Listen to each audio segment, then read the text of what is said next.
سوئے تھے 3 مئی کی رات کو جو سوئے تھے 3 مئی 1799 کو جو سوئے تھے تو صبح آپ نے کہا میں نے آج خواب میں محمد الرسول اللہ صلی اللہ علیہ وسلم کی خواب میں زیارت کیا، محمد الرسول اللہ صلی اللہ علیہ وسلم کو خواب میں دیکھا۔ حضور کو خواب میں دیکھ لینا کتنی بڑی سعادت کی چیز ہے۔ جو حضور کو خواب میں دیکھ لے وہ اللہ کا خاص بندہ ہو جاتا ہے۔ بخاری کی روایت ہے، ترمذی میں روایت ہے، من رآ فی المنام فقد رآنی، حضور فرماتے جس نے مجھے خواب میں دیکھا یقیناً اس نے مجھے خواب میں دیکھا۔ شیطان کسی کی بھی صورت بنا کر کسی کے بھی خواب میں آ سکتا ہے، لیکن شیطان جو ہے حضور کی صورت بنا کر کسی کے خواب میں نہیں آ سکتا۔ حضور کو خواب میں دیکھا، اور یہ اللہ کا ولی حضور کو خواب میں کیوں نہ دیکھے؟ یہ حضور کو خواب میں کیوں نہ دیکھے؟ یہ اس ماں کا بیٹا ہے جس ماں نے کبھی بغیر وضو کے اس کو دودھ نہیں پلایا۔ یہ کس ماں کا بیٹا ہے؟ جب ماں کے سامنے، فاطمہ کے سامنے علی حیدر نے آ کر یہ کہا تھا کہ تیرا بیٹا عنفوان جوانی میں جوانی کے دہلیز پر قدم رکھتا ہے اور جنگل کے اندر چیتے کا مقابلہ کرتا ہے، تو ماں نے کہا تعجب نہ کرو، یہ میرا وہ بیٹا ہے جس کو میں نے کبھی بغیر وضو کے دودھ نہیں پلایا۔ یہ سیریل دیکھ کر دودھ پلاتی ہے، اور کیا اب کیا کرنا جی، گھر میں بور ہوتے تو سیریل دیکھتے، بور ہوتے تو خالہ کو نماز یاد نہیں آئی، بور ہوتے تو صلاۃ التسبیح یاد نہیں آئی، بور ہوتے تو قرآن یاد نہ آیا، بور ہوئے تو یاد کیا آیا؟ بولے سیریل دیکھ رہے ہیں۔ میرے ایک دوست ہے، بہت مجھے ان سے محبت ہے، گہرے دوست۔ ایک دن میں نے ان کا موبائل ہاتھ میں لیا، جب موبائل ہاتھ میں لیا میں نے یوٹیوب کھولا تو اس میں آدھی سیریل دیکھی ہوئی دکھ رہی تھی۔ میں نے ان سے کہا ارے تم ہمارے دوست ہو کر یہ کیا کرتے ہو؟ بولے مفتی صاحب اپن کچھ تھوڑی دیکھتے، بس گھر والی اور ہم یہی دیکھتے۔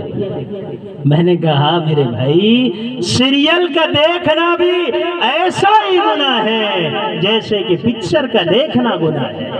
یہ دیکھنے کی وجہ سے جو اس میں سنگیت چل رہا ہے اور جو اس میں میوزک چل رہی ہے، اس کی وجہ سے کیا ہوگا؟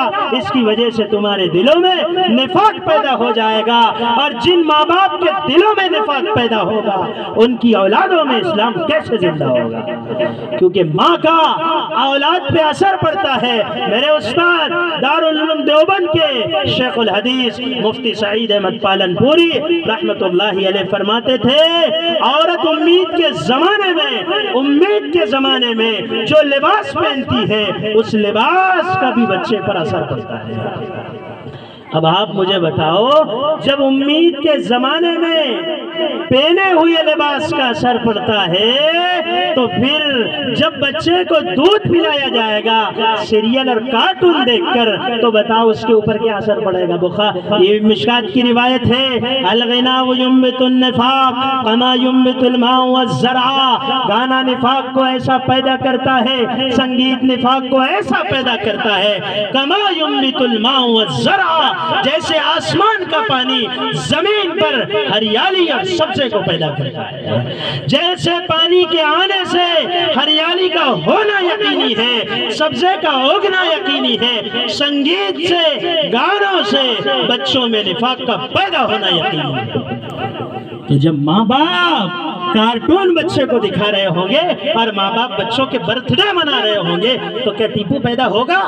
اسلام میں برتھ ڈے کی کوئی گنجائش نہیں ہے۔ اگر تمہیں بچے کی خوشی منانا ہے تو اس کے لیے بکرا کاٹو، اس کا عقیقہ کرو، غریبوں میں گوشت تقسیم کرو۔ تمہیں اپنے بچے سے اتنی محبت ہے اس قرآن کا حافظ بناؤ، عالم دین بناؤ، بڑا انجینئر، ڈاکٹر، کلیکٹر، منسٹر، جو ڈی ایس پی جو بنانا ہے بناؤ۔ یہ محبت کا تقاضا ہے، مختلف زبانیں اس کو سکھاؤ۔ یہ تو محبت کا تقاضا نہیں ہے کہ پیدائش پہ برتھ ڈے مناؤ، بلکہ مسلمانوں کی غیرت کو کیا ہو گیا؟ مسلمان اپنے بچوں کے برتھ ڈے کے اسٹیٹس رکھتے ہیں، یہ بتاتے ہیں یہ ہمارا اسٹیٹس ہے۔ حالانکہ اللہ کے دشمنوں کا، نبی کے دشمنوں کا طریقہ ہے۔ تو ماں باپ کا اثر اولاد میں ہوگا، اس لیے جو مائیں، جو بہنیں میری آواز کو سن رہی ہے، عذرائے کرم براہ کرم میری ان سے گزارش ہے، قرآن سے دوستی لگاؤ، مسائل سے دوستی لگاؤ، فضائل کی کتابوں سے دوستی لگاؤ، بزرگوں کی زندگیوں کو پڑھو، اپنی اولادوں کو سکھاؤ، اور موبائل سے، فیس بک سے، ان گندی چیزوں سے اپنے بچوں کو بچاؤ۔ اگر قرآن بچے کو اگر موبائل دو تو صرف اس میں قرآن کی تلاوت ہو یا کسی اللہ کے ولی کا بیان ہو، اس کے علاوہ موبائلوں کے اندر یہ گندی چیزوں کو دینے سے بچوں کے اندر برائی پیدا ہوگی۔ ماں کیا اثر اولاد میں یہ آیا تھا، فرمایا جب سے بچہ پیدا ہوا ہے بغیر وضو کر کے اسے دودھ نہیں پلایا ہے۔ تو ایسا اللہ کا ولی تھا، تو کیوں خبی کو خواب میں نہ دیکھے؟ آقا کو خواب میں دیکھا تو اس حال میں دیکھا۔ میرے آقا محمد الرسول اللہ صلی اللہ علیہ وسلم نے فرمایا، او اللہ کے بندے، آج صبح کا کھانا تم اپنے دسترخوان پہ کھاؤ گے اور شام کا کھانا محمد الرسول اللہ کے دسترخوان پہ کھانا۔ تو شہادت تو پکی تھی، دنیا سے جانا تو تھا ہی، لیکن امت کو یہ سبق دینا ہے، حق پہ جم جانا۔